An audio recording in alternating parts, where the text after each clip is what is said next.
Después de haber creado el archivo de geometría y el archivo de caudales, podemos comenzar con el archivo de sedimentos. Para esto vamos a seleccionar el botón que dice View Enter Sediment Boundary Conditions. En el editor de sedimentos aparecen 4 pestañas. De estas, para modelos unidimensional solo utilizamos las primeras dos: condiciones iniciales y parámetros de transporte y condiciones de frontera. Vamos a empezar guardando el archivo de sedimentos. Yo le voy a poner el nombre de sedimentos. En la primera pestaña, la que se llama Initial Conditions and Transport Parameters, aparece una tabla. En esta tabla sale el río que se está analizando, el tramo, cada una de las secciones transversales definidas en la geometría y la cuota del fondo del canal en esa sección. Debemos definir el volumen de control que contiene sedimentos que puede ser erosionado. Para definir la altura de este volumen de control se debe especificar o la máxima profundidad, max depth, o la mínima elevación, que es esta columna. Solamente se puede definir en cada sección alguna de estas dos opciones. En esta imagen se muestra un esquema del volumen de control de sedimentos. La mínima elevación define una cuota fija hasta la que se puede erosionar, pero esta opción se utiliza cuando se sabe a qué altura está, por ejemplo, un estrato de roca. Sin embargo, en cauces aluviales es más común utilizar la máxima profundidad que se puede erosionar. Para el caso de estudio vamos a empezar con una máxima profundidad de 5 metros en todas las secciones transversales. Esto significa que vamos a dejar que el lecho se erosione hasta 5 metros por debajo de la cota del fondo del cauce. Pero si después es necesario modificar este dato, se puede cambiar sin ningún problema. Pongo el valor y arrastro.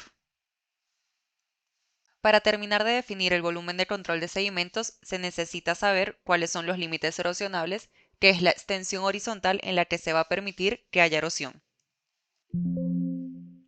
Este botón nos permite definir como límites del lecho móvil o límites erosionables las bancas que delimitan el cauce principal. Esta es la que voy a seleccionar. Y me llena automáticamente estas dos columnas. En la gráfica de aquí de la derecha se ve en línea punteada el potencial de erosión que está asociado a la sección transversal que tengamos seleccionada.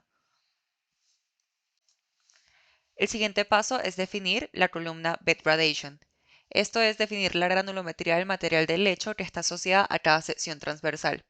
¿Qué pasa? Normalmente no se tienen muestras del material del lecho en cada una de estas secciones, pero en HEC hay opciones que permiten interpolar estas granulometrías o definir la misma granulometría en múltiples secciones. En el archivo de Excel, en la segunda pestaña, está la granulometría del material del lecho de 4 muestras diferentes y la sección transversal en las que fueron tomadas. Para ingresar las curvas granulométricas al modelo, vamos a utilizar este botón, que lo que hace es permitirnos definir unas plantillas de granulometría. Vamos a seleccionar el botón que aparece como una hoja nueva para definir una muestra. Voy a empezar con la que se llama M1. HeadRAS permite definir la granulometría del lecho como porcentaje que pasa, que es este botón, o como porcentaje retenido entre los tamices. Es más común que los laboratorios den los resultados en porcentaje que pasa, y en este formato es que tenemos la información de nuestro caso de estudio, por lo que vamos a dejar seleccionada esta opción. Me voy al archivo de Excel, busco la muestra M1, selecciono la información y la voy a copiar en la plantilla que estamos creando. Seleccionamos el botón OK y volvemos a repetir este procedimiento para las otras 3 muestras que nos faltan. La siguiente es M2. En el editor ya creé las 4 plantillas de curvas granulométricas para cada una de las muestras que estaban en el archivo de Excel. Ahora que ya tenemos las plantillas, sí podemos asociar estas granulometrías con las secciones transversales. Si seleccionamos una de las celdas de Bed Gradation, vemos que aparecen las 4 plantillas que creamos. Entonces, en las estaciones en donde fueron tomadas cada muestra, que están aquí en el archivo de Excel, vamos a asociar la plantilla que creamos y luego vamos a dar a seleccionar el botón que dice interpolar gradaciones.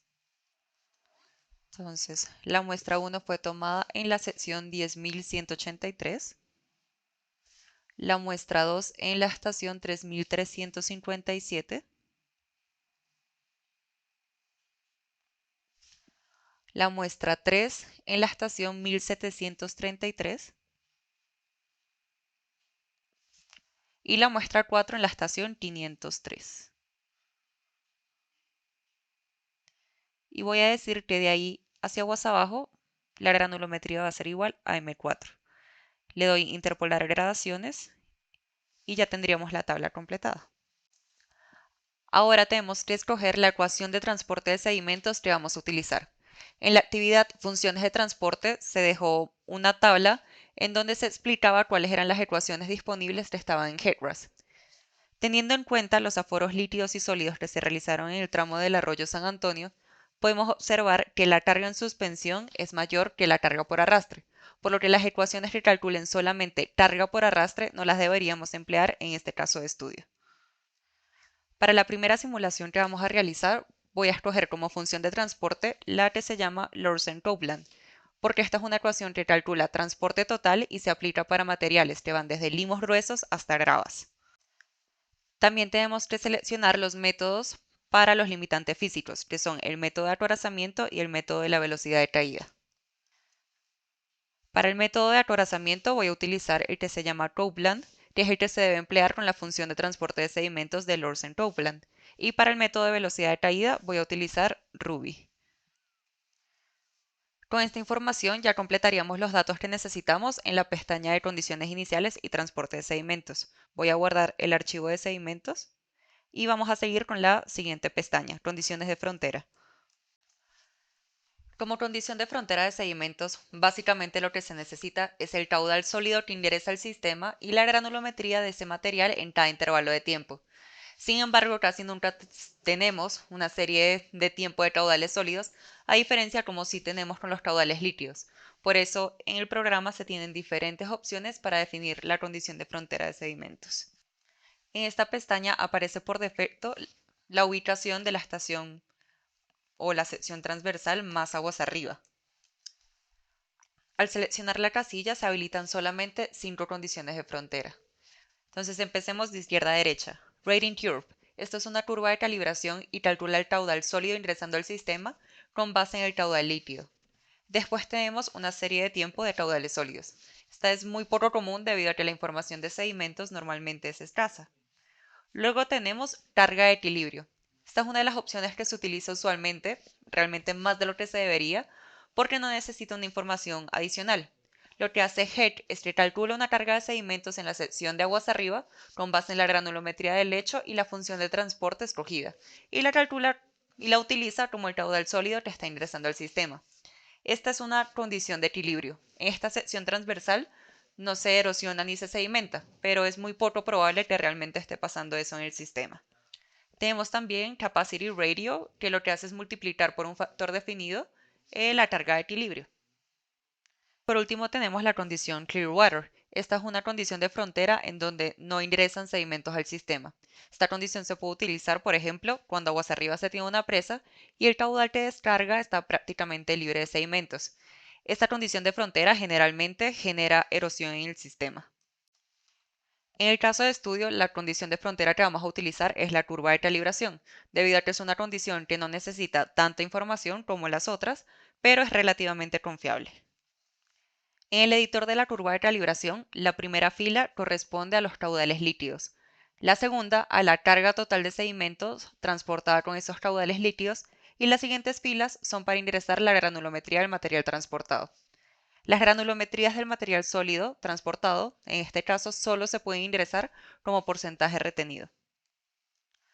La carga total de sedimentos se puede ingresar como carga de sedimentos en toneladas por día o como concentración, que las unidades serían miligramos por litros. Las unidades de la carga de sedimentos del caso de estudio están en toneladas por día, por lo que vamos a seleccionar Load. En la tercera pestaña del archivo Excel tenemos la información para llenar la curva de calibración.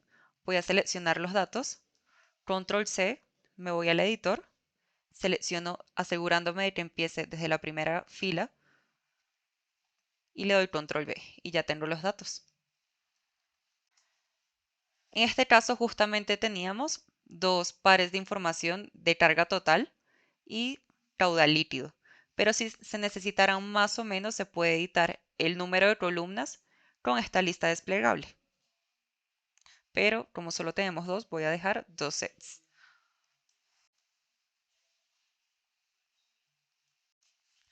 Para incluir la carga de sedimentos aportada por los afluentes, se selecciona el botón Add Sediment Boundary Conditions y se escogen las estaciones en las que se tienen asociadas las series de caudales laterales. A cada uno de los afluentes se le podría asociar como condición de frontera de sedimentos o una curva de calibración o una serie de tiempo de caudales sólidos. Pero para el caso de estudio, los afluentes que llegan al arroyo San Antonio tienen una carga muy baja de sedimentos. Entonces, para simplificar el modelo, voy a borrar estas filas y el software hará la modelación sin aporte de sedimentos laterales. Por defecto, el modelo en HeadRAS solo permite erosión y sedimentación dentro de los límites del lecho móvil. Sin embargo, lo más adecuado es permitir que se produzca sedimentación en las llanuras de inundación. Para esto, seleccionamos Options y luego vamos a Bed Change Options en una dimensión. En Deposition vamos a permitir que en las llanuras de inundación o en el overbank se deposite, se sedimente con el método Wiener. Guardo nuevamente el archivo de sedimentos, cierro la ventana y en la ventana principal entonces ya tenemos el archivo de geometría, el archivo de caudal y el archivo de sedimentos. En la siguiente actividad les explicaré cómo crear el plan de sedimentos para ejecutar el modelo.